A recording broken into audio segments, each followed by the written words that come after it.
Maybe, maybe, maybe.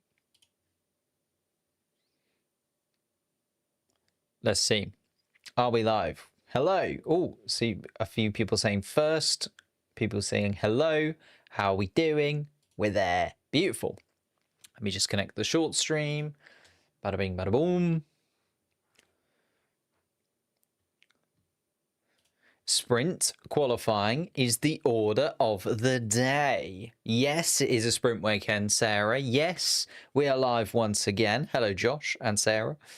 Also, come up twice. Oh, have I loaded the chat up? That's a good question. Yes, I have. Beautiful. Who do I think is going to get sprint pole? I mean, if anything is to go by in free practice one, it's looking pretty Oscar Piastri likely. But you never know. You never know. Mike, good. Thank you very much. Chelsea for FC forever. Sally, hello again. Indeed. Who do I think will win? We're not here for winners. We're here for pole positions today. But who do I think will win? Again, like I've just got a feeling it's Piastri's weekend. I was talking about this earlier.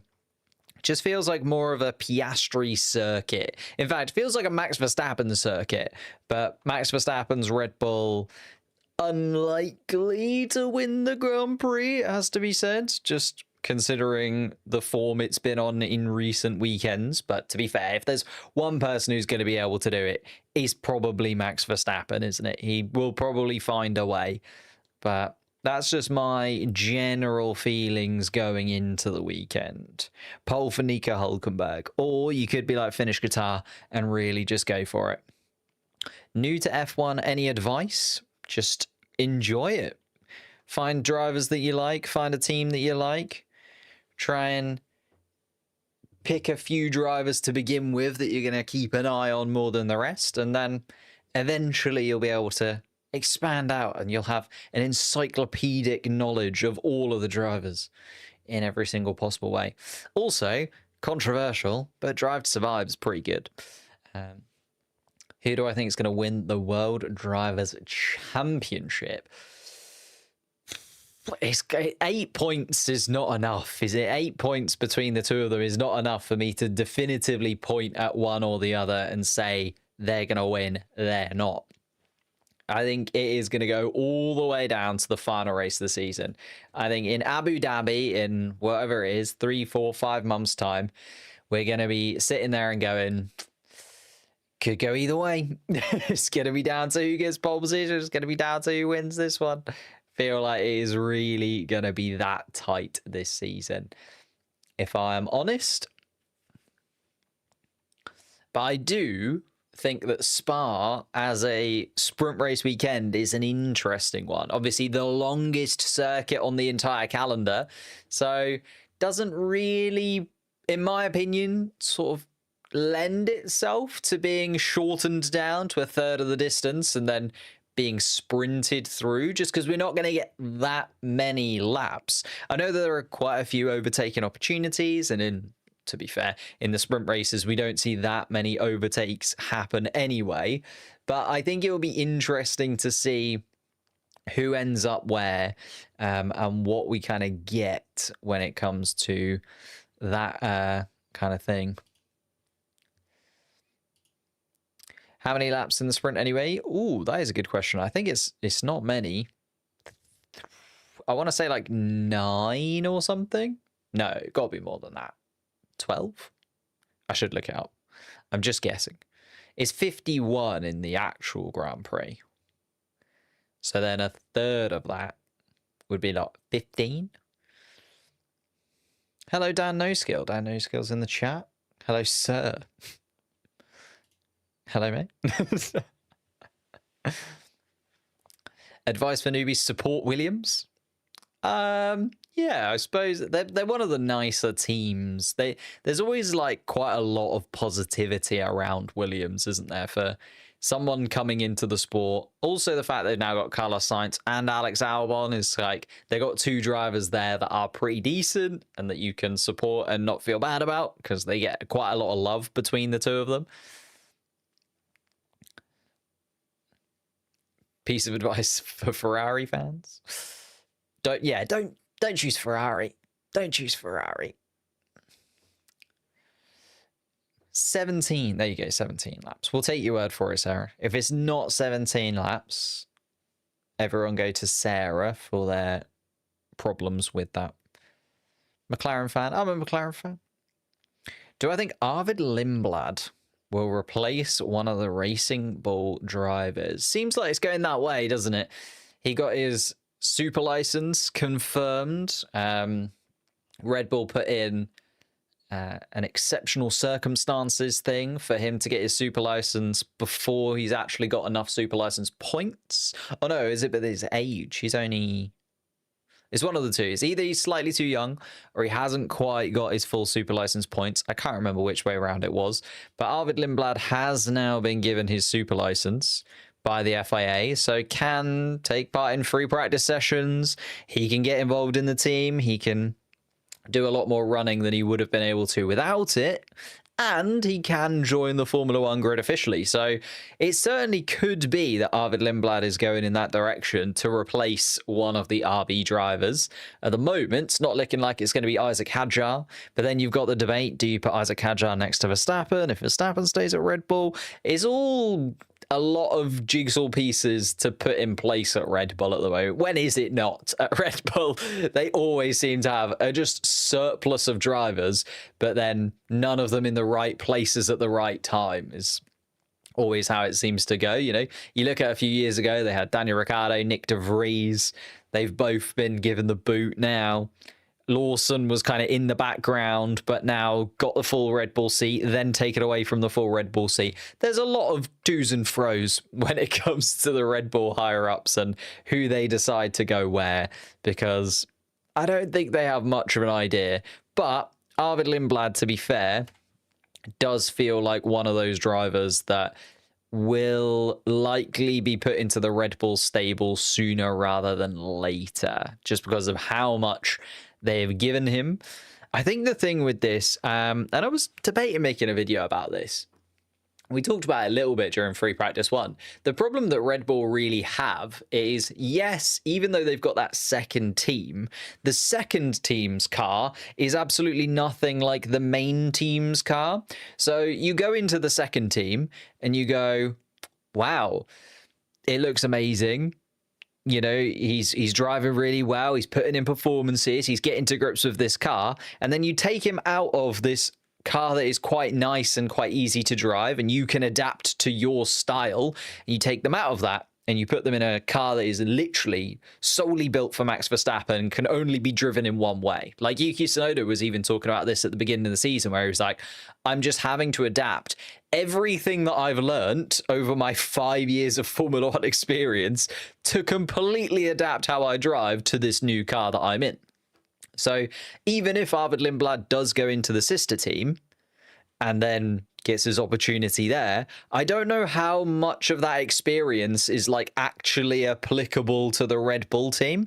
Whereas what I think Mercedes did really well with Kimi Antonelli, and I know Kimi Antonelli's gone off the boil a little bit in the last few races, some his fault, some Mercedes' fault, but the one thing that they did with him, which Red Bull don't generally do, is gave him lots of running in machinery that was akin to what he was going to be moving into anyway, right? So they gave him lots of running in Mercedes machinery that has the same DNA and the same driving style as the Mercedes car that he was going to be driving this season as a rookie.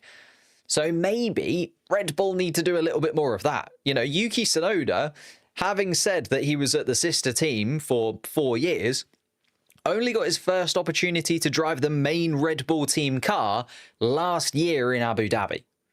He had to wait 4 years to get one run in a proper Red Bull car. And then you go, well, why hasn't he been performing over the last 10 races? It's because actually he's never really driven a Red Bull before, and he's never really had that opportunity to do so. And it is the hardest car to drive. Like, we've got, you know, you could say the same thing. Well, Nico Hulkenberg has never driven the Sauber before, but he's doing really well. Yeah, but the Haas and the Sauber are so much closer to one another in terms of how you can drive them and how adaptable they are to you. The Red Bull is so far off the end of the spectrum, it is ridiculous. The Red Bull is so hard to drive and so hard to adapt to compared to all of the other cars on the grid that you can't really compare how a driver can move from one team to another compared to one team to Red Bull, because the Red Bull car is just so hard. If Max leaves, who will replace him at Red Bull? I think that is an impossible question to answer, because I think they would just fall apart. I think they really would just fall apart. Look at it this season.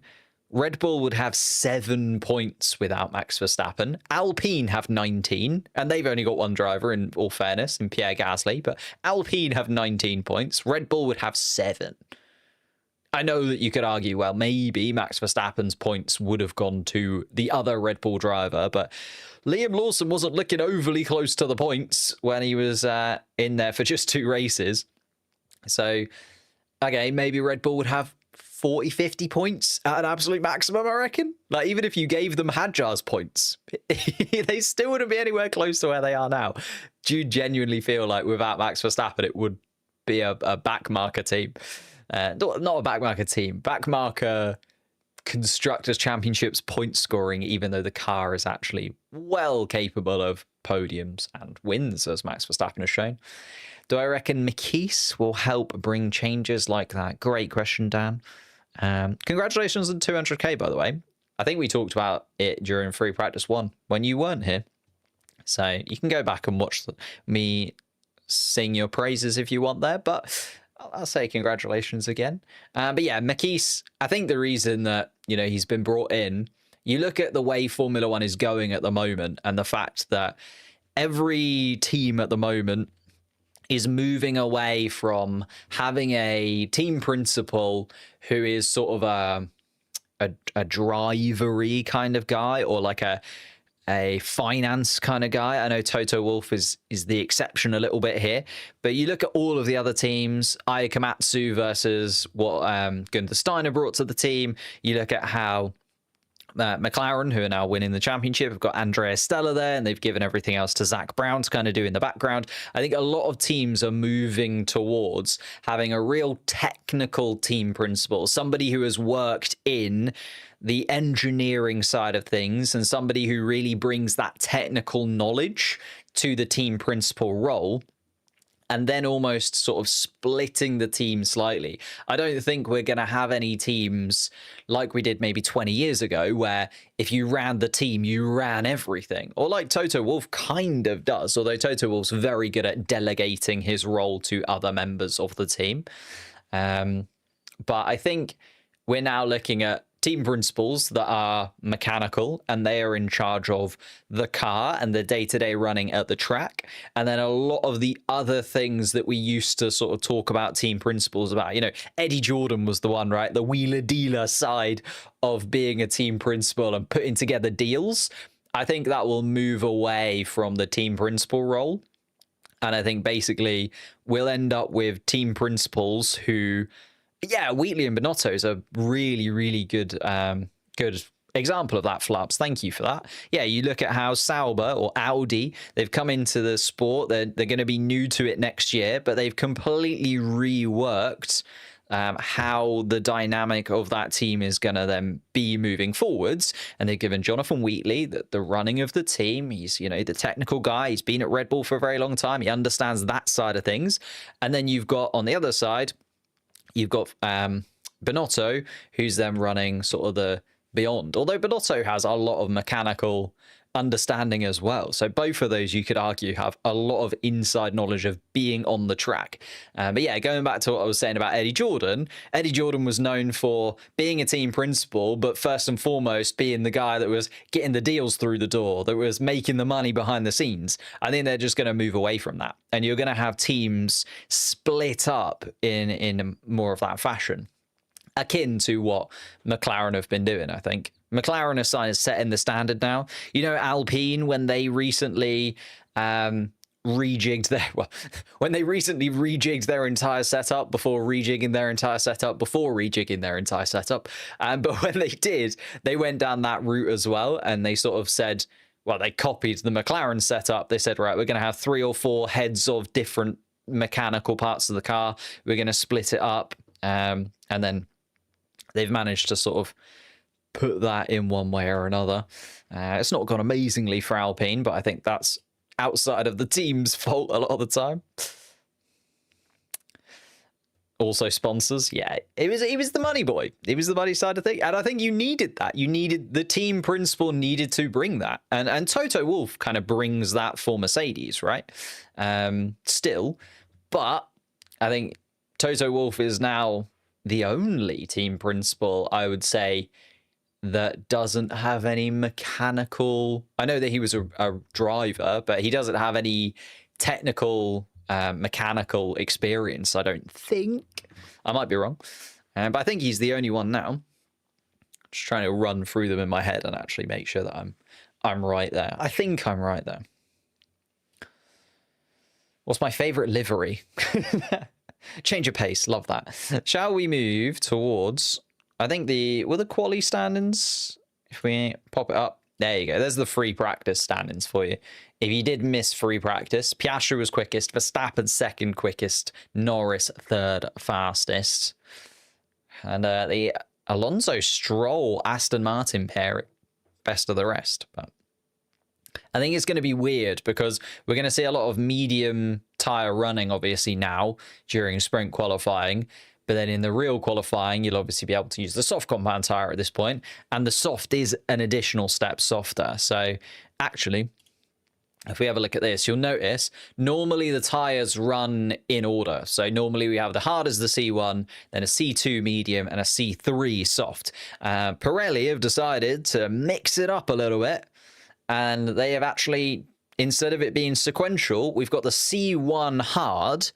But where normally the soft would be the C3, that is now the medium, and the C4, so they've brought in almost like a super soft to be the soft compound tyre with the C4. So instead of picking a sequential 3, I think that could also have a little bit of a spin on how the compounds work, because Spa is pretty heavy on the tyres, and I think we'll see a lot of the teams leaning on the hard compound tyre during the Grand Prix. And possibly, I was trying to work it out, I was like 17 laps. Do you run the hard compound tyre or the medium compound tyre during the sprint race? Because effectively what you're saying there is, do you run the hard or do you run what would have been the soft? And if you'd have seen people running the hard compound tyre and the soft compound tyre in a sprint race, you'd have thought someone was mental. But actually, because of the way they've split the hard and the medium this weekend, that's going to be a really interesting factor. You know, do you run the hard or effectively a soft during a 17-lap sprint? I think we'll have a lot of teams lean on the hard, personally.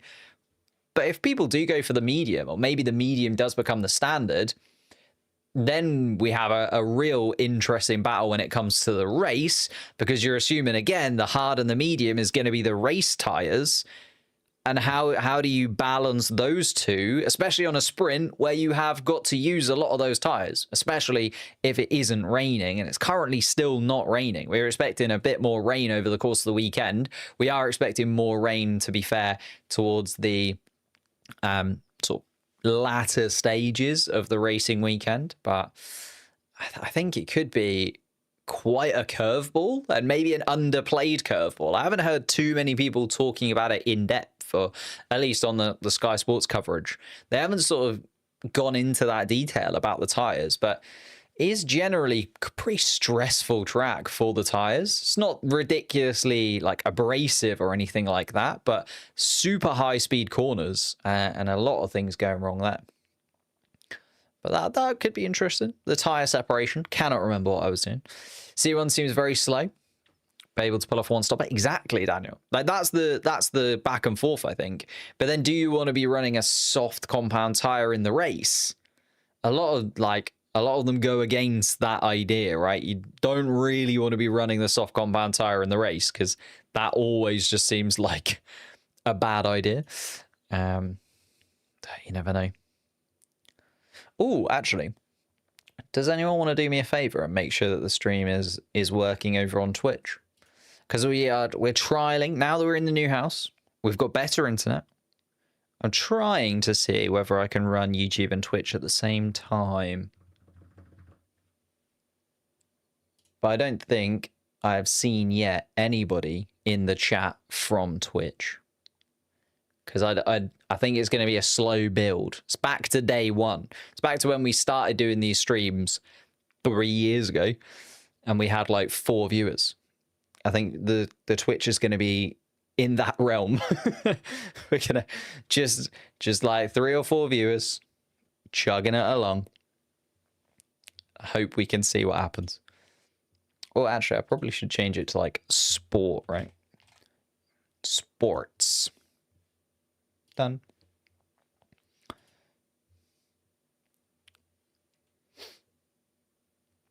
Got a 45-second ad. Holy Christ. Twitch love that, don't they? Wow. 45-second ad. That is crazy. No wonder people are... Well, I've always been a YouTube stan. Hence why the streams have always been on YouTube. Because I personally, I don't know. I've never fully got into Twitch. But I've got some ideas. And now that we've actually got the house move done and we've got some settling in done. Like we've been here 2 and a bit weeks. When was Silverstone? Silverstone was the first one.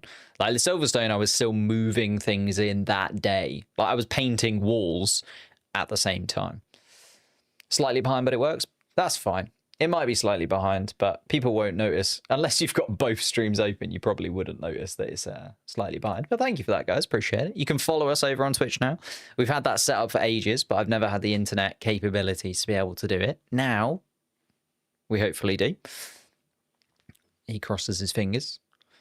But yeah, a few ideas for the future. And I think having a Twitch there... Maybe to do some bits and pieces. Maybe do some little gaming streams or how. But yeah. Whoever thought of putting ads on a live stream is a good idea. It needs to be locked up. I think we've gone way off piste here. And we're not talking about Formula 1 at all. But I think YouTube... Don't make a big enough deal about YouTube Premium. YouTube Premium is so good. Like, I don't understand why people don't have YouTube Premium. You know, you pay for Netflix, you pay for probably Amazon Prime, you pay for like Disney Plus, whatever. YouTube Premium, I get so much more out of YouTube Premium than I would out of a Netflix or an Amazon Prime. I just don't understand why people aren't absolutely all in on YouTube Premium. Because I certainly am. But that's just me. So I don't get any ads because I pay for YouTube Premium.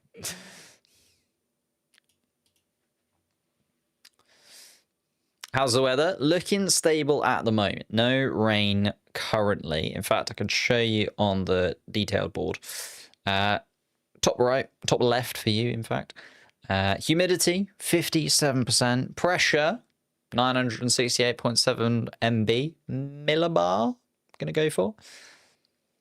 Just use an ad blocker? No. Because then you're not giving back to the people that you support. I suppose because I'm also a creator, I would not enjoy watching somebody's video if I wasn't giving at least a little bit to them, you know? I know it's only pence per view or whatever, but with the amount of YouTube that I watch, that probably does add up. So like, I want to give back. Also, people that you watch earn more if you have a YouTube Premium subscription. I have no idea how that works, but YouTube also give more money to the people that you watch if you are a YouTube Premium member. So as much as I should be like shilling become a member of the channel, also go and become a member of Dan, by the way. Dan No Skill. Become a member over there. But get YouTube Premium first. There you go. Sally's involved. Pretty generous with the amount of people that you can share with. Exactly. It's so good. It's so good.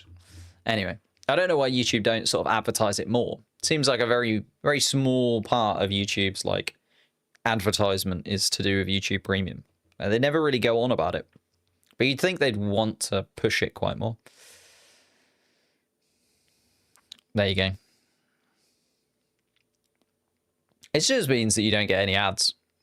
Like, that's all it really is. You're paying for ad-free YouTube.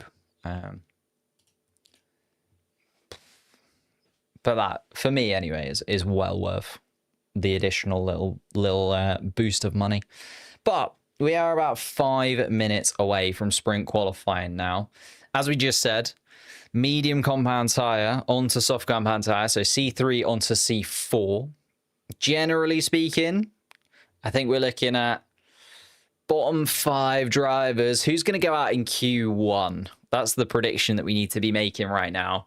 Which 5 drivers could we see being the slowest of the 20? The Hasses are both in there. The Alpines are both in there. And Tsunoda was in there from free practice.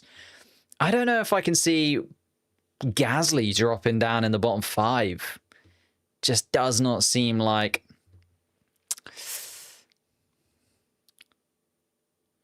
I'm lucky. YouTube Premium, so I get more money. Exactly. You're also supporting creators, and I appreciate that. Thank you, Car May Be Mighty. I massively appreciate a view. Well, I appreciate a view from anybody. I doubly appreciate a view from a YouTube Premium member, and I triply appreciate a view from a member to the channel. You know, how much do you want to be loved? I love you, but I could double or even triple love you. And that's the real question you need to be asking yourself. I have a friend named JB. I think JB is quite common. If you have the initials JB, it just sort of comes straight away. I think the nickname seems to be one that sticks. Everywhere I've worked, as soon as people have noticed my initials, someone's called me JB. Oh, there we go. Ruin's gone for Stroll, Ocon, Colapinto, Bortoleto, Behrman.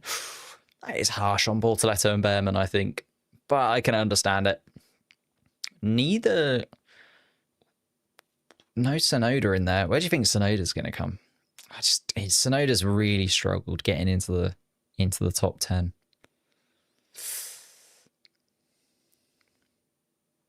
There's some horses. Lovely. When will qualifying start? We're about a minute away from the start of qualifying. I quite like that. Stroll, Ocon, Colapinto, Bortoleto, Behrman. I want Bortoleto and Behrman to get through, but I think he's just so competitive in the midfield. You're then sort of saying, well, who's going to drop out in their place? Maybe a Lawson, maybe a Tsunoda. Then it's like Hulkenberg, and you're like, no, I don't really want that. From Singapore, hello. I'm representing the great country of Singapore on the wall. If you could get me an invite, some sort of tickets over there, that'd be absolutely amazing. But we are about to get underway. Max Verstappen there, third in the championship under new regime. Laurent Mekies. I've heard Mekier as well, which is very French. Maybe we should go Laurent Mekier. Laurent Mekier now leading the Red Bull team. Interesting to see. Obviously, you won't have had any impact on how they do this weekend. But be interesting to see how it develops throughout the year, what Max Verstappen says of his new team principal. And again, how much positivity and negativity maybe there is around 2026 for Max Verstappen. Although George Russell seemed in much better spirits about him staying with the Silver Arrows for next season and beyond, didn't he? So it does feel like the Max Verstappen to Mercedes rumours are starting to trickle away once again. The plane tickets to Singapore will be more expensive than the tickets to watch the race. Yeah, probably. It's all going to be very, very expensive. Hello, Green Gamer. How's it going? Do I think Max will leave? Not in 2026. I could see it happening in 2027, which is what I've kind of said from the start of this whole rumor mill that's been going around. Can very much see a Max Verstappen move happening in 2027. I think that is more likely. But there is a green light at the end of the pit lane. And now we wait. Here we go. There is a Ferrari leaving the garage. Didn't quite catch which of the two it was, but I'll let you know once they get on track. I think it was Charles Leclerc. It was indeed Charles Leclerc leaving the garage. Hadjar and Hulkenberg making their way down the pit lane as well. I think Isaac Hadjar is actually first in the queue to get themselves onto the track with 11 minutes left to go.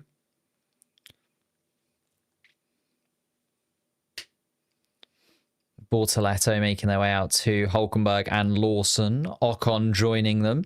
Everyone on the medium compound tyre, of course, so you're only allowed to use the medium compound tyre during this first qualifying session. Ooh, Max Verstappen. Something happening on the rear right tyre of Max Verstappen's Red Bull. The tyre has been taken off and they're looking underneath. Possibly a rear right fault for Max Verstappen there.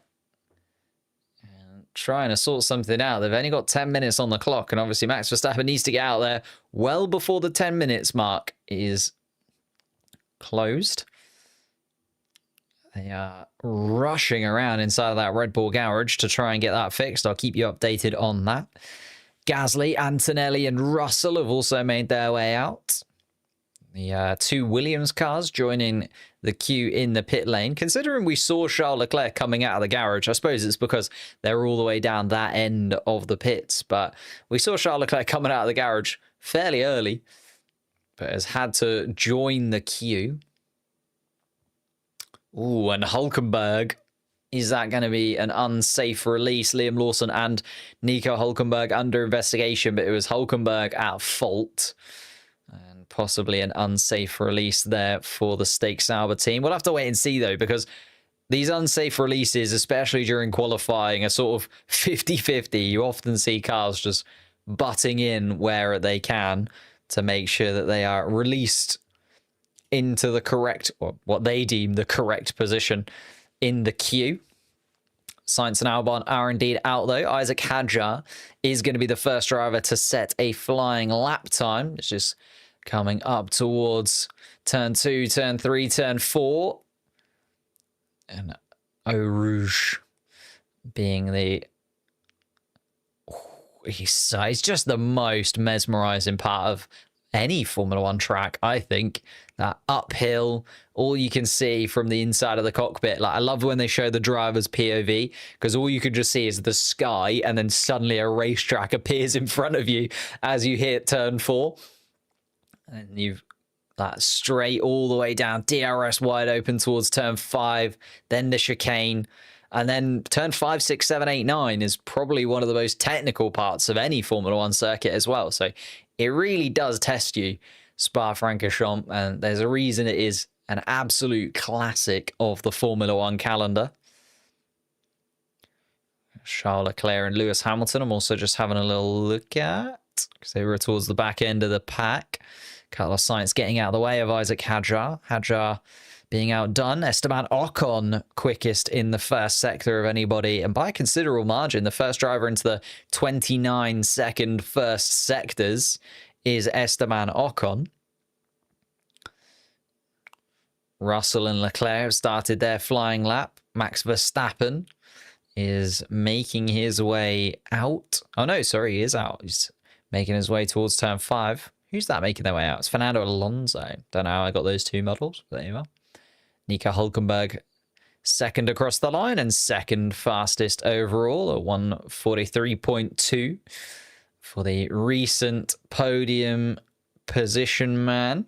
Liam Lawson goes second fastest to his teammate by 1/10 of a second. Bortoletto gets to within 1/10 of a second of Isaac Hadjar, but still Hadjar at the top of the timing sheets for now. Esteban Ocon just making his way down towards turn 18 and 19 as Oscar Piastri is going to start his flying lap ahead of him. Ocon comes across the start-finish line and goes third fastest overall. So it's Hadjar, Bortoletto, Ocon. Behrman comes across the line to go fifth fastest. Next in line is Pierre Gasly. Oh, and Kimi Antonelli has gone a little bit wide and off the track. So Antonelli's going very slowly. George Russell overtakes his teammate. Hopefully didn't cost Russell too much in that final part of the lap. Antonelli's going to need to go again. And lap time deleted for Ollie Behrman as well due to track limits infringements. So Ollie Behrman, you can see there a violation in track limits and deleted. George Russell goes quickest of anybody, only by 0.06 of a second though in the Mercedes car. We're looking at Lewis Hamilton now. Colapinto comes across the line. He's last of anybody so far. There is Antonelli also completing his lap. Here comes Lewis Hamilton though. What can he do? It's only 8th fastest for the Ferrari man. Charles Leclerc, his teammate, went 3rd fastest overall, a 10th of a second behind George Russell. Russell and Hadjar still the top 2 right now. Hadjar put in a stonking lap. Here comes Carlos Sainz to go 4th fastest of anyone as well. Here comes Alex Albon, his teammate, 9th fastest inside of the Williams, but does put Lewis Hamilton down towards 10th. Hamilton only with 2 drivers behind him so far. And here comes Lando Norris's McLaren to go top of the timing sheet as well. Oh my goodness.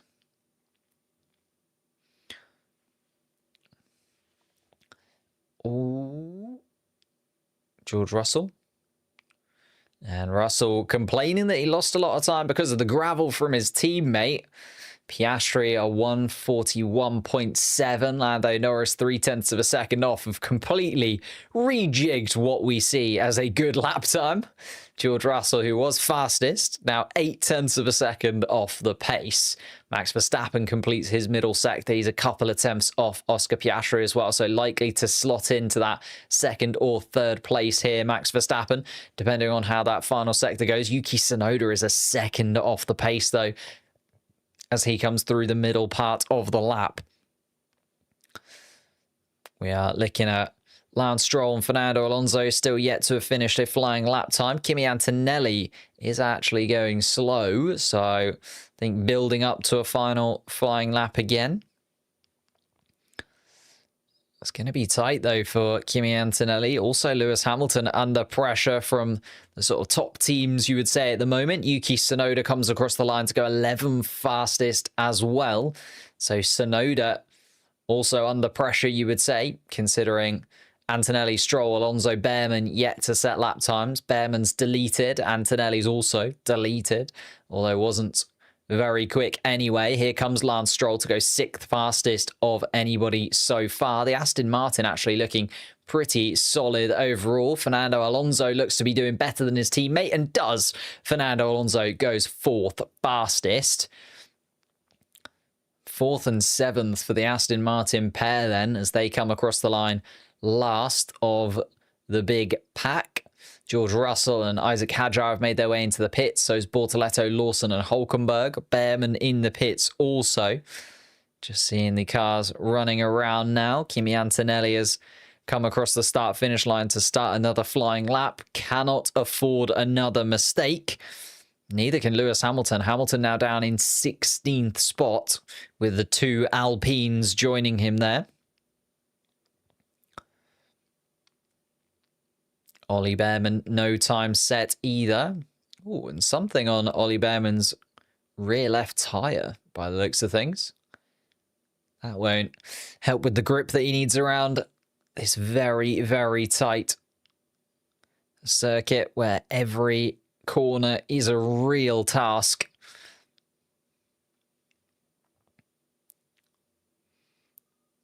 Getting that down low skill. Alonso P4. He'll be very happy about that. Here comes Lewis Hamilton. It was a mistake at turn 14. That's where it was. And then also the dust and debris of Kimi Antonelli in front of him as well wouldn't have helped.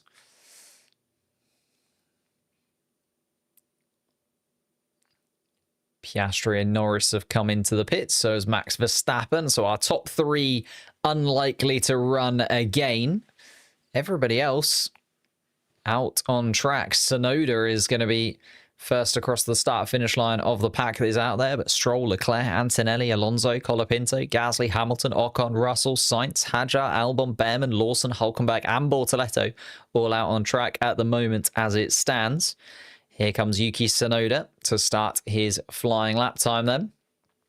Only 1 minute and 30 seconds left to go, and quite a queue actually forming behind George Russell, you have to say. It's going to be interesting to see if everybody gets across the start-finish line here. 1 minute and 13 to go. Nico Hulkenberg is just coming around turn 10. But everyone's going to be slowing down in those final couple of corners just to give themselves that extra little bit of space. You don't really want to give the driver in front too much room, though, because them punching a hole in the air for you all the way from turn 1 down towards turn 5 is quite nice. It's only that middle portion of the track. You don't want to be in the dirty air of them in front. So it's kind of this give and take. You want to position yourself perfectly behind the driver in front so that you get that slipstream and a little bit of a generator, lack of drag going through that first part of the lap, but then also so that you're not in the wake of them in the second part of the lap either. Oh, as Gasly and Tsunoda are now under investigation for a little impeding one of the other. Gasly going very quickly through the first sector. Fernando Alonso has gone quickest of anybody through the first sector, even quicker than the McLarens and the Red Bull ahead of him currently in the standings. Hamilton, Gasly, Colapinto, Antonelli and Behrman, though, the 5 drivers that we're really keeping an eye on. Lewis Hamilton's not an amazing first sector time from him. It's a little bit better, but not better by a big stretch, especially considering Gasly is going quick ahead. Oh, I think Alonso might have made a mistake through the middle part of the lap because Colapinto has just gone past him.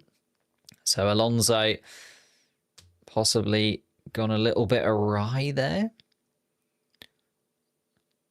Just keeping an eye on Lewis Hamilton's time. It's a little bit better through the middle sector as well from Lewis Hamilton. It's going to be close, especially because there are still drivers behind him completing their laps. Colapinto now coming around the final couple of corners. Can Colapinto get himself out of that bottom 5? No. Oh, and it's Lewis Hamilton. He spun. Lewis Hamilton's going to be out. That is Lewis Hamilton out of qualifying. Colapinto couldn't improve. Antonelli also could not improve enough. So Antonelli is out. Hamilton is out. A yellow flag in the final sector is going to completely ruin Ollie Behrman as well. Come on, Hamilton, get out of the way. Ollie's coming. There we go. Hamilton's out of the way. Ollie Behrman is going to be able to complete this lap. Albon, Hamilton, Colapinto, Antonelli currently in that bottom 5, and Behrman goes 14th fastest. Ollie Behrman has improved, keeping an eye on Alex Albon. Albon comes across the line, only 16th fastest in the Williams. So Albon is going to be out of it. Where's Nico Hulkenberg? Hulkenberg comes across the line, also not good enough. Not good enough from Nico Hulkenberg. And that is a few big names dropping out in Q1 there. Especially, wow, okay. So Alex Albon goes 16th fastest. Nico Hulkenberg, 17th fastest. The 2 drivers that have been absolutely schooling the midfield, you would say, at the beginning of this season. Albon over the first 6-7 races and Hulkenberg in the last 4. They're both out of it. Lewis Hamilton with a mistake as well. I think it was turn 18. Let me just have a little look. Oh, just rear brake lock-in for Lewis Hamilton. Completely loses it. It is a full 360 from Lewis Hamilton at the bus stop. And that is very untoward. You don't see that very often at all.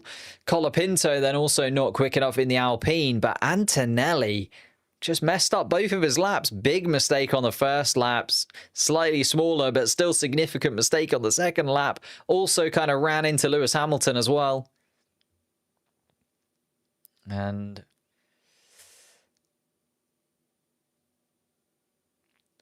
Antonelli saying on the radio, Bono saying we need to have a little look at this car, see what we've done to the floor. So possibly not an Antonelli fault.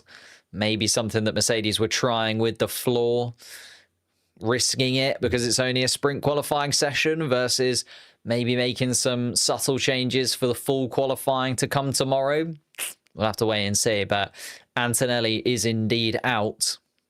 So two big names, Hamilton and Antonelli, opening the door really in that top 8 for, again, some of those midfield drivers to pick up points. It's been a consistent factor this season that we haven't had a really solid top 6, 7, 8 that we did have last year. You know, you look at the fact that that top 8 was almost exactly the same through every single Grand Prix last year.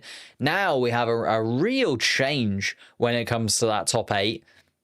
Mainly because Antonelli is still learning. Hamilton has had a few weekends like this. Yuki Tsunoda hasn't really been there. It's been more of a top 4, top 5, you would say. The two McLarens, Verstappen, Russell, Leclerc have been there pretty consistently. Hamilton then aside as well. But it's opened the door for the midfield battle to be really complex because they're able to pick up those high point scoring finishes. Like, you're looking at it now, if Tsunoda again doesn't manage to finish inside of that top 8 come sprint race tomorrow, that's 3 point scoring places, because assuming Piastri, Verstappen, Norris, Leclerc are kind of in that top 5, Russell in that top 5 again with them, 6th, 7th, 8th, 9th, or 6th, 7th, 8th, still deliver points tomorrow.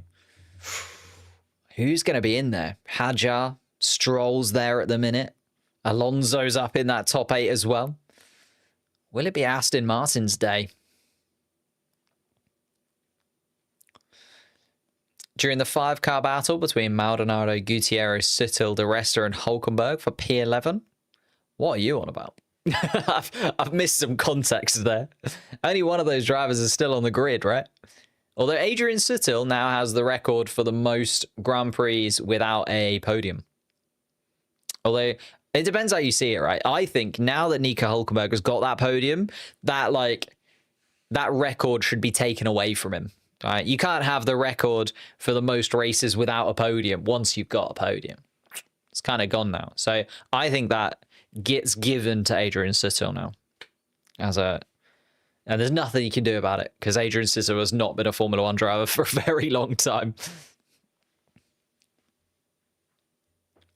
Oh, the last time where we saw a driver make a mistake at the bus stop chicane. Very good, very good. Yeah, that's very true. Maldonado did smack into Paul. Maldonado smacked into quite a few drivers, though, didn't he? Over his time.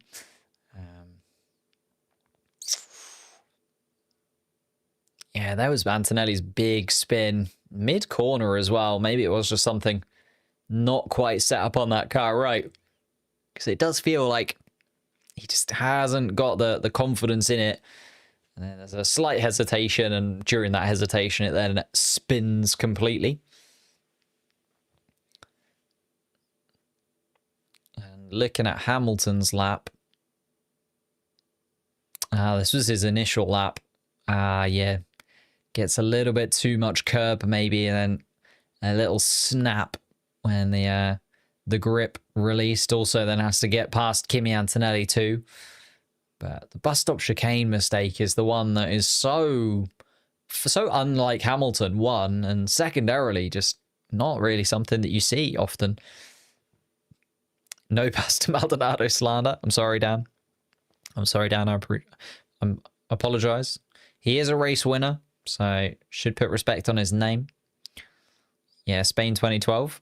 Although there's a lot of conspiracy theories about that Spain 2012 win, isn't there?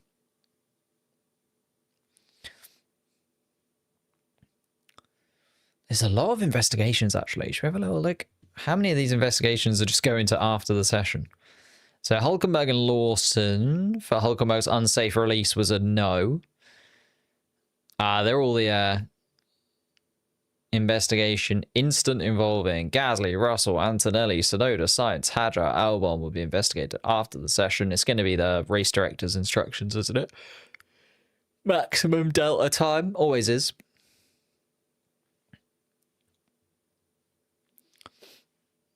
What was the other Sonoda one? Oh, yeah, Sonoda involving Sonoda and Gasly impeding, but that's going to be investigated after the session as well.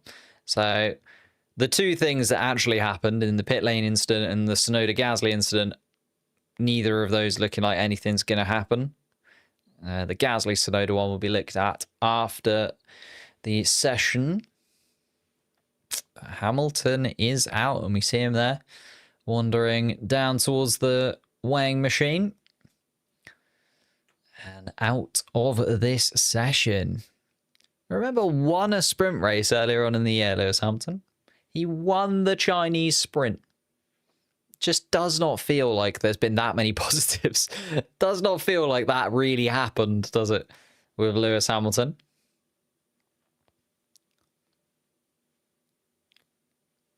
Lewis out of it, and the tractor now out there trying to get rid of some of the gravel that is on the track.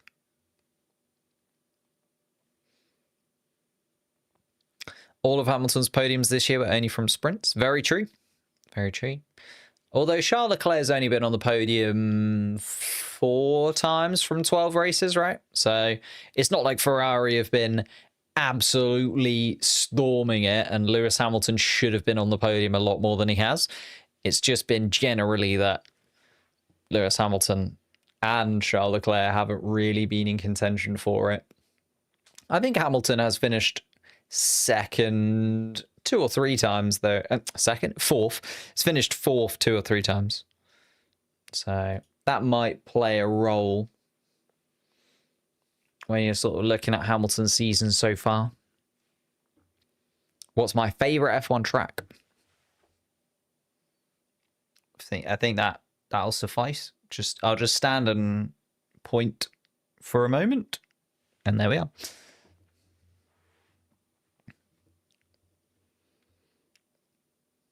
When does Q2 start?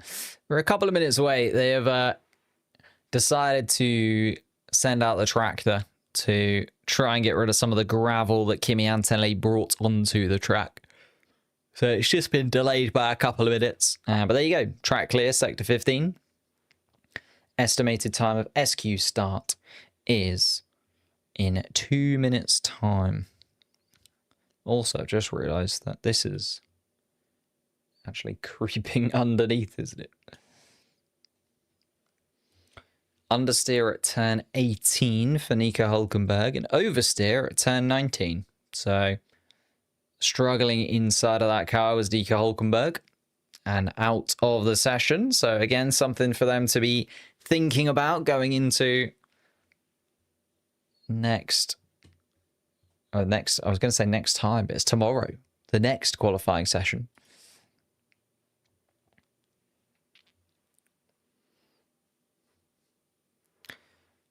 Whom you're rooting for, Lando or Oscar? Both. I'm a McLaren fan. I like both of those drivers. You can support more than one driver. You can support a team. I feel like that's where Formula One is a bit weird. You can support a team. You can support a driver. You can support a few drivers. It's not as sort of religious as other sports where like you pick a team, that's your team, that's it. Formula One is a little bit more fluid. You can support this person. You can support that person. You can swap teams when they move from one team to another. But we are about a minute away from the start of sprint qualifying 2. 10 minutes on the clock. Still medium compound tyres as well. So be interesting to see whether Piastri, Verstappen, Norris use the same set of mediums to try and save a set of medium tyres. If they're thinking about using the medium tyre for the race, they might try and do that. But I think with the tyre change and with the fact that it's likely to be wet anyway, it could be a bit weird, couldn't it? I don't know if they're going to necessarily try and hold on to tyres in that way, especially if you're just running the intermediates twice because it is supposed to rain. Tsunoda's not going to make Q3 unless somebody crashes. I mean, going off of the season so far. It's not the most bold prediction that I've heard, but maybe have a little bit of faith in Yuki. Of course, you really want to qualify top 8 here. Normally top 10's enough because the top 10 positions pay out and you get points for those. But at the moment, we're just qualifying for the sprint, and the sprint only pays the top 8 drivers. So you really want to qualify top 8 if you can.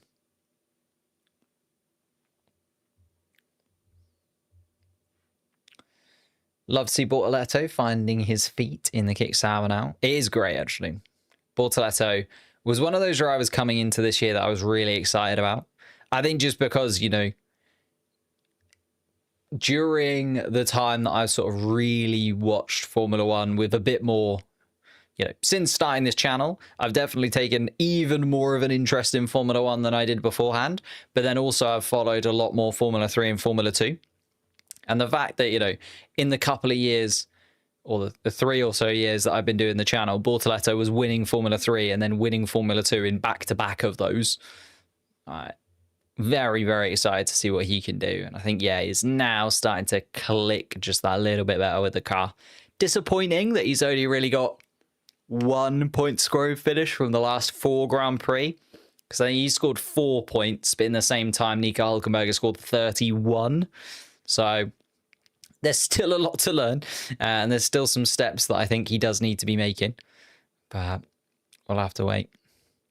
I stream free practice now also. I did today, mainly because I was testing out a couple of bits and pieces, which was good because now it looks like the Twitch stream does indeed work. For those of you on Twitch, hello. But yeah, I streamed free practice today because I had made a few changes behind the scenes to try and get things to work. But maybe in the future, I will I'll think about streaming the free practice sessions. Maybe we'll try it in Hungary as well, just before the summer break. We'll see what happens. I don't know if that many people really watch the free practice sessions. Nico scored 37. Yes, but I think how many did he score in Australia? Didn't he score quite a few of those in Australia?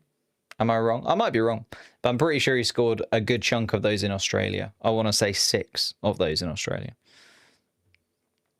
So yeah, in those 4 races where the Stakes Albacar has actually been competitive, basically, I'm talking about the last 4 Grand Prix.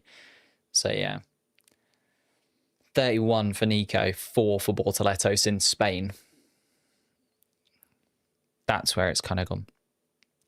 What happened to Lewis? Spun off, yeah, spun at turn 18.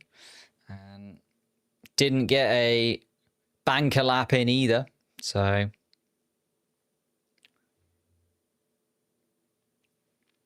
love a good gossip / news of the week with free practice in the background. Thank you, Sarah. Appreciate it. Yeah, free practice, I think, is one of those things that people generally have, like, to the side. Normally, I don't stream free practice because it's on a Friday. I'm at work. But I wasn't working today, as you can see. What happened to Antonelli? Also just made a couple of mistakes. A couple of mistakes for Kimi Antonelli. Went through the gravel. Didn't quite make it count. Piastri and Norris, though, deciding to get out early here. And Piastri quicker than Norris through the first part of the lap. Lando Norris going to be first across the start-finish line. Then Oscar Piastri behind him. I think both of them just not wanting to be in and amongst the chaos of the rest of the pack. But everyone else waiting until a little bit later. Having said that, Max Verstappen now makes his way out onto the track as well. Charles Leclerc. Here comes the rest of the cavalry.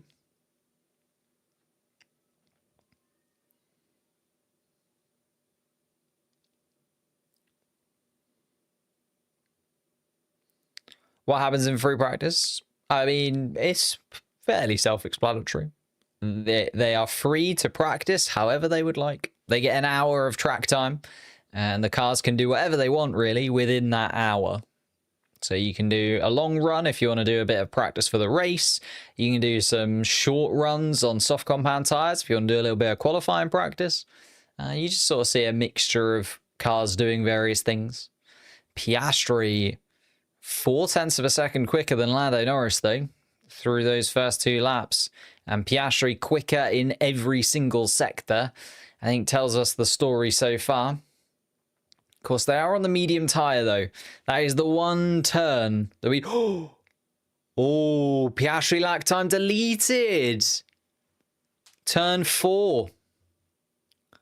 I was just about to sing his praises, and now Piastri's got to do it all over again. The banker lap no longer banked for Oscar Piastri. Quite new to Formula 1? Oh, no, I was only... Yeah, you're allowed to be new. Welcome. Enjoy. It is the best sport in the world, in my opinion. But yeah, if you've got any questions, feel free to throw them my way. Basically, one-shot quali. Yeah, well, basically, because Spa is the longest track on the calendar, as you can see, Lando Norris's lap time is nearly 2 minutes, 1 minute and 45 seconds. So, he... Oh, let's have a little look. Sorry, this is the replay of Oscar Piastri's track limits. I want to see how close it was. Oh, it is fair. He does kind of cut turn 4. Is the corner right at the top of the hill. So you go turn 2, turn 3, and it's the sort of left kink right at the top of the hill. It's marginal, but if all 4 tyres were off the track, all 4 tyres were off the track. Piastri is going to have to go once again. That is not going to be fun for Oscar Piastri. I mean, I suppose that's the benefit of going early, at least, because everybody else is going to be right under pressure. They've only got one real shot at it. Max Verstappen goes quickest of anybody through the first part of the lap. Charles Leclerc following behind. 30.0 through the first sector for Charles Leclerc is an improvement on his previous first sector from the last qualifying session, but not quite close enough to Max Verstappen. Yuki Tsunoda, a 29.9 from Yuki Tsunoda. 28.9 would be insane. Here we go then. Max Verstappen also coming through the middle part of the lap. Little bit of traffic to contend with, but still 3.5 tenths up on Lando Norris's time through the middle part of the lap. Verstappen looking good for provisional pole here. I know that we're only looking for that bottom 5, but it's given us a real inkling into what kind of lap times they've got on this medium compound that you would imagine is going to be the compound they use in the race alongside the hard compound tyre as well. Here comes Verstappen then, and does indeed go way quicker. Wow, 0.6 of a second quicker than Lando Norris. And Oscar Piastri still yet to do a fast lap. Here comes Charles Leclerc, nips ahead of Lando Norris as well. So Norris not as safe as he was maybe hoping to be. Charles Leclerc jumps up into second. Surely the midfield pack can't also completely and utterly ruin Lando Norris's day here. Here comes George Russell on his flying lap, just starting it here. Let's see what George Russell's first sector time is like. Couple of tenths off Max Verstappen, nearly 3 tenths off Max Verstappen's first sector time is George Russell. Verstappen going slow behind. Sainz just starting his flying lap. Ocon and Behrman, Tsunoda also coming around the final chicane. Just trying to get themselves that little bit of space. Ocon and Behrman. Behrman is going to get a nice tow from his teammate through this first part of the lap. The Haas cars trying their best to not be in that bottom 5. Tsunoda also there. Piastri's joined the pack. And Piastri, I don't think is going quick here. I'm a little bit worried about Piastri. Oh no, Piastri did do a flying lap. Whew, a 1:42.1. I missed that. I was like, why is Piastri going slow here? Because he was off his flying lap. I wasn't looking at where he was on the track.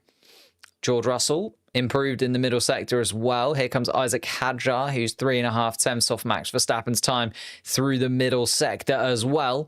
The times are going to start rattling in then. George Russell starting us off. It's 5th fastest from Russell.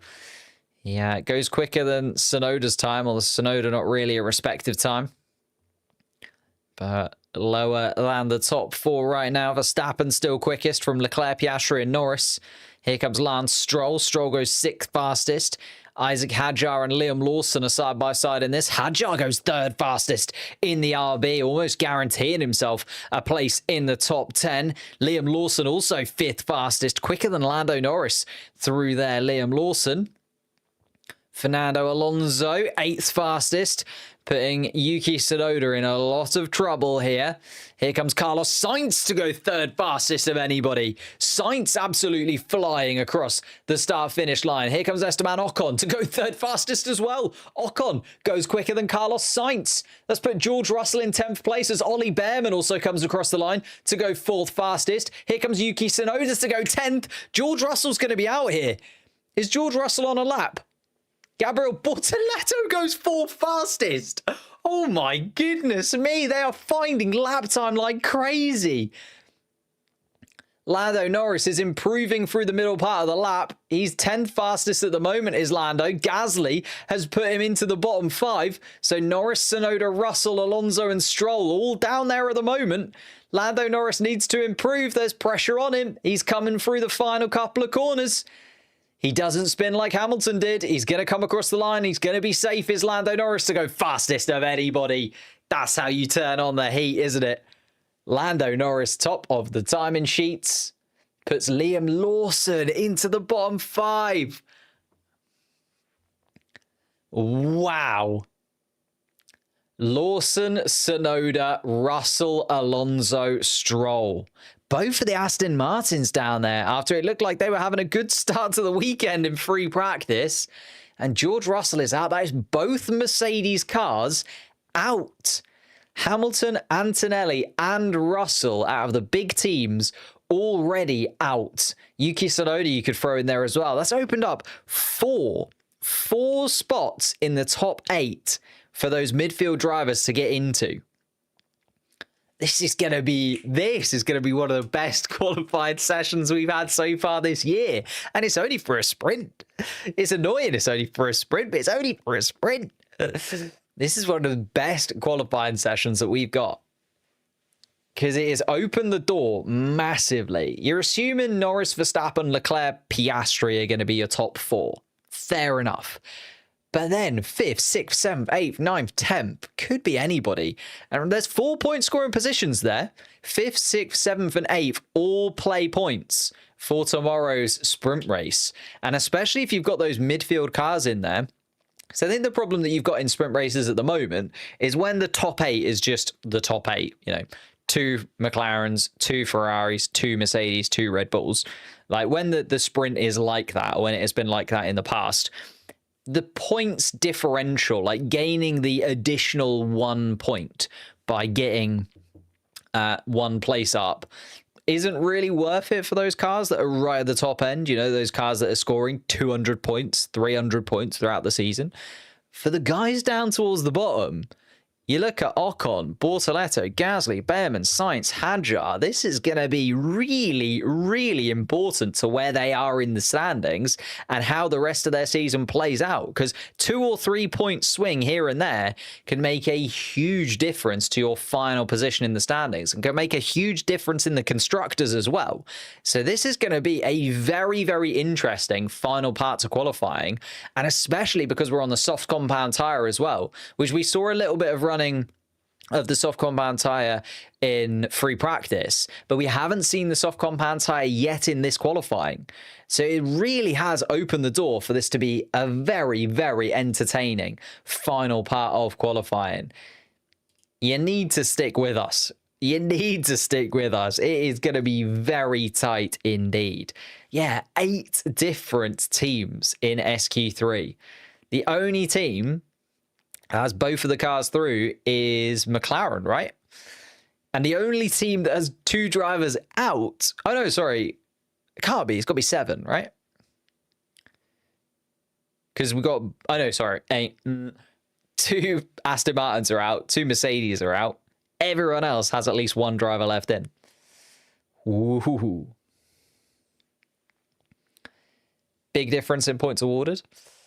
I think this is where the sprint kind of falls down, as you say. Like the difference between 6 points and 4 points to the drivers right at the top end of the grid is not that big. But The difference between 6 points and 4 points for the midfield pack is quite a lot. I forgot Haas. Haas have got a driver through. Ollie Behrman and Ocon are through. Oh, with a team that got both drivers through. I did. I'm just getting too excited. I need to calm down. He's calm down a second. Haas also have both cars. I'm just looking at the drivers that are out. I'm not looking at the drivers that are through. Right.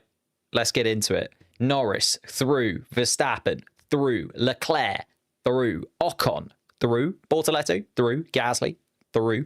Behrman through. Sainz through. Hadjar through. Piastri just through. Lawson, Tsunoda, Russell, Alonso, and Stroll were the 5 drivers that we lost there in SQ2. Albon, Hulkenberg, Hamilton, Colapinto, and Antonelli were the 5 drivers that we lost at the beginning in first part of qualifying. We go through to SQ3, 10 drivers in there, 8 point scoring places, of course, available to them tomorrow during the race. I think this is going to be super, super tight between those cars behind and very, very competitive. Haas delusional syndrome pills aren't working right now.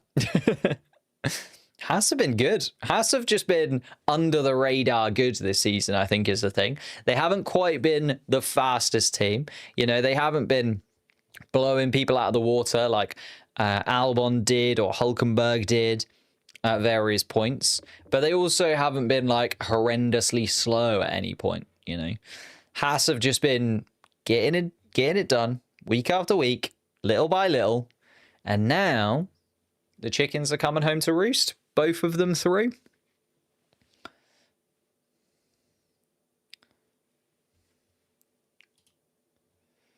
Here we go. Oh, we do have a little delay to the start. Double yellow in sector 14 and sector 15.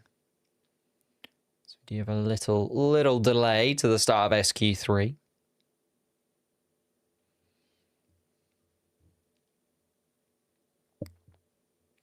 Thanks to the new subs. Yeah, thank you very much. Thank you, Sally, for thanking the new subs. But I do appreciate it. All the new subs and all of the new followers over on Twitch as well. This is the first weekend we have had the Twitch stream available. It is there. Hopefully it's working. It says it's excellent to me. And I would agree, it is excellent.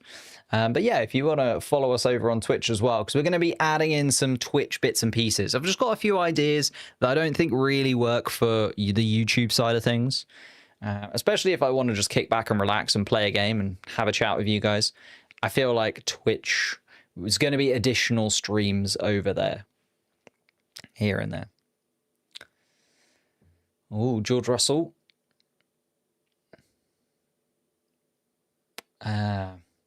Went through the gravel. Car didn't feel the same since. George Russell saying there might have been a little bit of damage to the floor of that Mercedes car, which would kind of line up, to be fair. He did fall away pretty significantly in that second part of qualifying. Was 0.9 of a second off Lando Norris and 0.2 of a second off making it through. You know, you look at Lawson and Tsunoda, you could maybe say that those two were pretty hard done by in the fact that it was hundredths of a second between them and possibly Oscar Piastri dropping out. But really, George Russell, 0.2 off, that is more than enough for him to not really be in the mix. Oh, thank you, AquaXZ13 follows the Twitch. Oh, there we go. We've got people migrating over to the Twitch now. Piastri barely gets through. I know, that's what I mean. What, 0.04 of a second quicker than Lawson? I think he can see himself as very, very lucky indeed. And Gasly on the radio, absolutely exhausted after just the second part of qualifying, rinsing that Alpine for everything that it is worth right now, Pierre Gasly. He is doing everything possible to carry that Alpine team.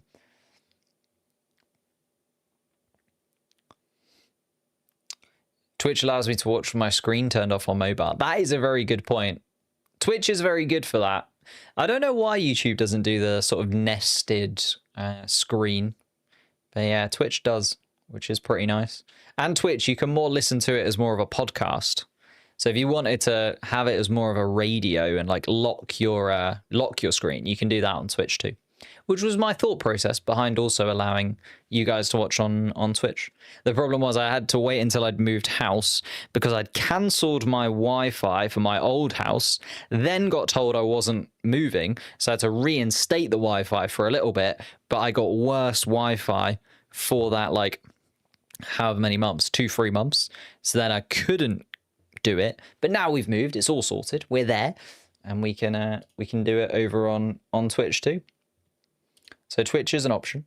YouTube is still an option. Don't all go.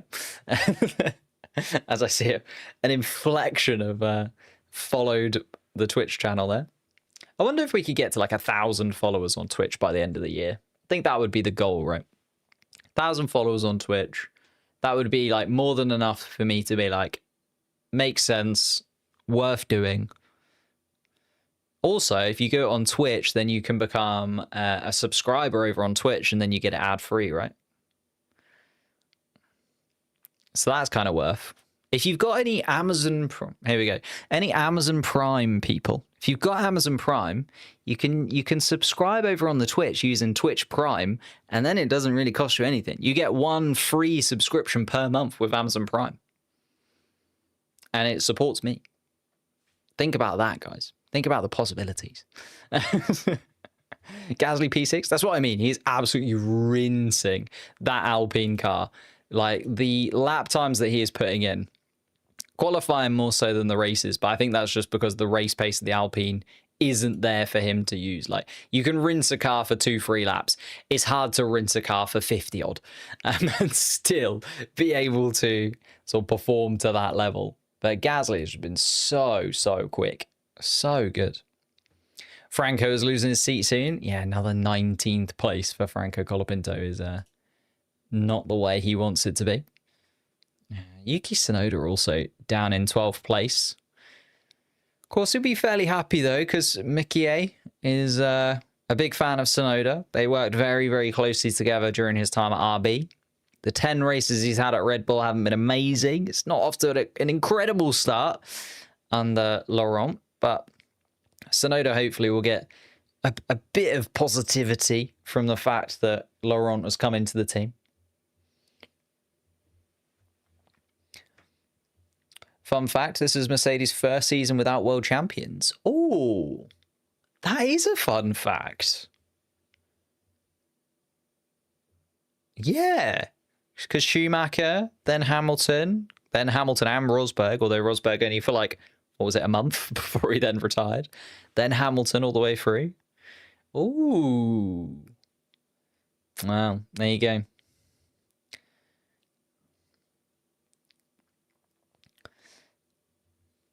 Oh, Colapinto is basically just an Argentinian sergeant. Ouch. Fun fact, sad fact. Fun fact, but good fact. I suppose, like, it's not that amazing. Like, when did they start? 2010? Because they brought Brawn after 2009. So 2010, 15 years they've managed to go without having a non-world champion in one of their seats. But we are underway then. By the way, it has started. There's just no cars out on track. This is fully going to be a one-shot quali for all of the guys out there. Because they don't want to... One, because they don't want to run through that many soft compound tyres. Because it doesn't make sense to, considering you really want to hold on to those for the full qualifying that you've got tomorrow. And secondly, because the lap time around here is, you know, nearing 2 minutes, especially for a warm-up lap, you're looking at over 2 minutes. So you haven't really got the time within an 8-minute window to do a couple of warm-up laps and a couple of flying laps and sort of get it all sorted. So everybody is just going to go for the one lap here. This will be a real test of like one-shot quali. A lot of people call for one-shot quali, especially for the sprints, because it's something a little bit different. This is effectively going to be one-shot quali, apart from the fact that everyone's going to be on the track at the same time. I think if they did one-shot qualifying, it would have to be like one driver at a time. maybe in like reverse championship order or something like that, or like a ballot. So you get a mixed drivers in mixed order trying to qualify. I like Spa sprint quali for just having one shot and that's it. It's a good reason too, to be honest. Why live with shorts? We're live with shorts. We're live on Twitch. We're live on horizontal too. We're live in 3 different places, if you must know. If there's anywhere else you want me to be live, I'll give it a try.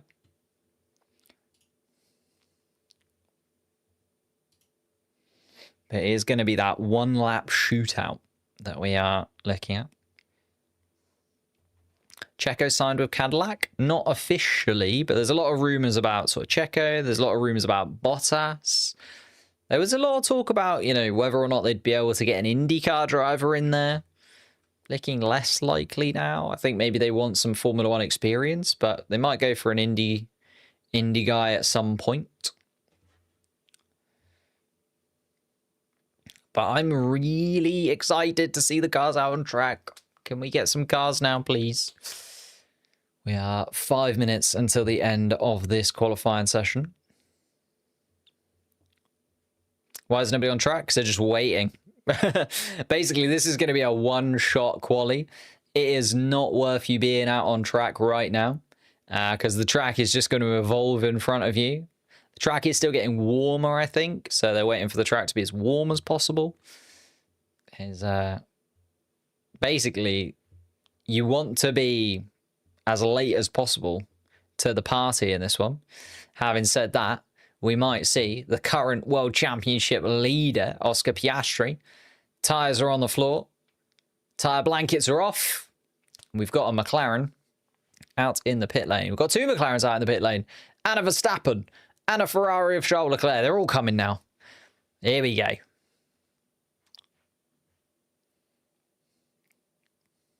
Still think they should experiment with sprints and one-shot qualifying? I agree, Josh. I think so too. Although this is very exciting. I think the problem is this is only very exciting because it is basically a one-shot. Because of the track that we're on.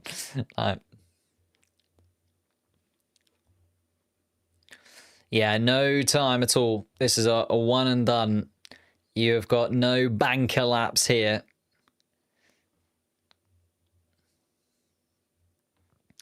Lando Norris is out first. Norris, Verstappen, Piastri in that order at the moment. Leclerc is then next in the queue. So we are going to get the sort of big hitters done first, which in one way is a little bit frustrating because obviously pole position is the most exciting position to get. But in the other way, it does mean that the 6 drivers behind, Sainz, Ocon, Behrman, Gasly, Bortoleto, Hadjar, they're all going to be in the mix and they're all going to come across the start-finish line one after the other. So we're almost going to get our top 4 sorted. And then after that, we're going to get our bottom 6 sorted. And again, that bottom 6, whoever comes in 5th and 6th place here is going to have such a huge advantage going into the sprint. And such a huge advantage in the midfield standings. Like, there's a big chunk of points available. 4 points for coming 5th tomorrow. That is not to be sniffed at if you're part of that midfield pack. Oh, he's played itself perfectly. Sainz, Ocon, Behrman, Gasly, Bortoleto, Hadjar is going to be the final man across the start-finish line. The Frenchman has been talked about going to Red Bull. Could he do it? Will he do it? We'll have to wait and see what he can do here first before we look into the future. Here we are. Lando Norris just making his way around turn 18 and turn 19 now. Get your run out, turn 1. Verstappen also coming up behind him. Piastri and Leclerc just coming through the final sector also. Little bit of traffic for Lando Norris likely because Gasly and Bortoleto are going pretty slow at the moment. And therefore Hadjar also is kind of dropping back. But looking at Lando Norris's lap time to begin with here. Norris up the hill he goes through turn 4. It's looking very nice indeed. Down towards turn 5 in the first sector. It's a 30.1 from Lando Norris through that first part of the lap as he hits through turn 5, 6. Then into the technical part. 7, 8, 9 is the tricky bit for Lando. Tricky bit for everybody. Verstappen also coming through the first part of the lap. Verstappen's gone quicker in the first sector. So Verstappen goes purple in the first part of the lap. Can Piastri go quicker still? No. Max Verstappen is the fastest man through the first sector right now. Can Leclerc battle it? No. It is Verstappen who is fastest at the moment. Norris, though, is just coming around to finish the second sector. Let's see what his lap time is like through this middle part of the lap. So 113 from Lando Norris through the middle part. 43 seconds. Pretty much dead from Lando Norris through that second sector. Here comes Max Verstappen. Can Verstappen go quicker? And Lando Norris is quicker through the middle part of the lap. Esteban Ocon has just gone quickest of anybody, by the way, in the first sector. Maybe Esteban Ocon is in the mix for pole position here. Lando Norris comes across the line. It's a 141.1 from Lando Norris. It's a good time, but Max Verstappen is going to be incredibly tight to it. Here comes Max Verstappen then, and Verstappen is quicker. Verstappen has found an extra 10th on Lando Norris, so Verstappen has provisional pole as the checkered flag drops. Here comes Oscar Piastri. Piastri was quickest of anybody through the middle sector. Can he go top of the timing sheets? Yes! Oh, and Piastri has found 4.5 tenths of a second. That is an insane lap time from Oscar Piastri. Here comes Charles Leclerc. It's only 4 fastest for the Ferrari. Esteban Ocon, though, was quickest of anybody through the middle part of the lap. Carlos Sainz has done a 141.7.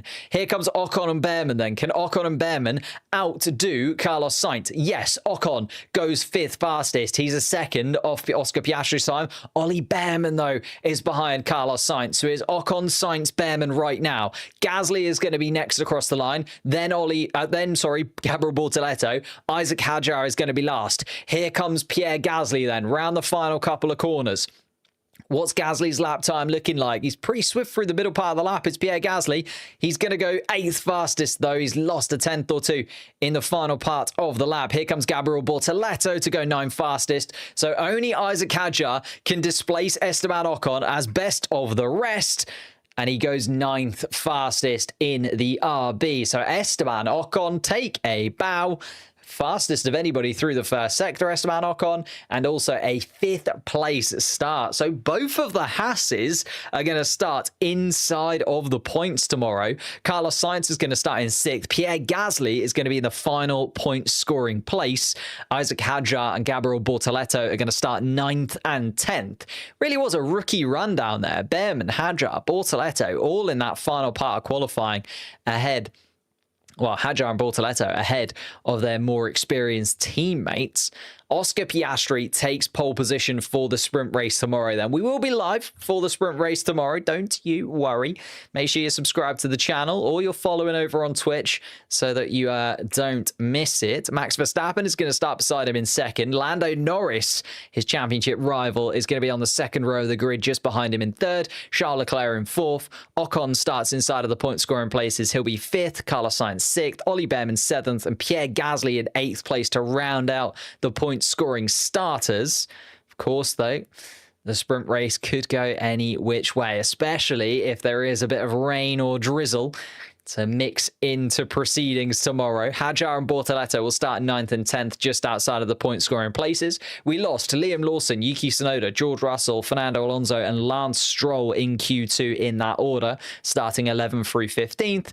And Albon, Hulkenberg, Hamilton, Colapinto and Antonelli will start at the back of the pack, 16th through 20th. They didn't make it out of Q1. Absolute cinema indeed. What a qualifying session that was. Hands down, one of the best sprint qualifying sessions that we have had, not just this year, but in general. Really exciting to see all 6 of those midfield drivers battling it out right at the end. I'm kind of a little bit sad for Hadjar, just because he's had such a good season so far. Kind of wanted Hadjar to be in there, but he's just 1 place behind the point scoring places, so definitely available for him tomorrow, but I'm going to disappear and I will see you guys tomorrow. We're going to be live twice tomorrow, of course, for the sprint race in the morning and then the qualifying session later on in the afternoon for the Grand Prix. And then on Sunday, we're live twice again. We're live for the Grand Prix. And if you are a member of the YouTube channel, you also get access to the post-race members live stream. So make sure that you are subscribed to the channel, join, become a member, all of that good stuff. And I will see you tomorrow for that. Who do we reckon's going to win? Is it Oscar Piastri? Is it Max Verstappen? Lando Norris on an outside shout? We'll have to wait and see.